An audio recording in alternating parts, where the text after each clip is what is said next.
Home Depot employee leaves in handcuffs after legally selling a reseller a $5,000 riding mower for $200.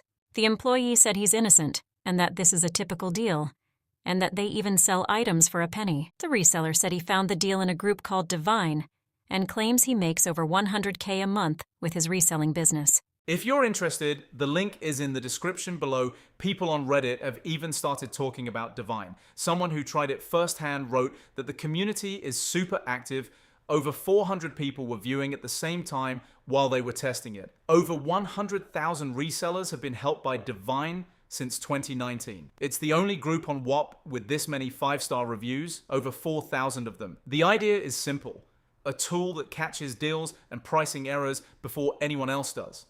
The full plan, Divine Pro, is $74.99 a month. But it comes with a 5-day free trial, so you can test it out before paying anything. It includes auto checkout, which secures limited items for you automatically, sneaker alerts, Pokemon and card pricing advice, and even a system that catches pricing errors at major stores. And if you're looking for a cheaper option, they have Divine Cards Pass for just $35 a month, built specifically for Pokemon and trading card collectors with the same quality of information. And the reviews all say the same thing. Best company in WAP history, first week in, and already paid for half the year from one drop. Link is in the description below, and don't forget to hit like and subscribe.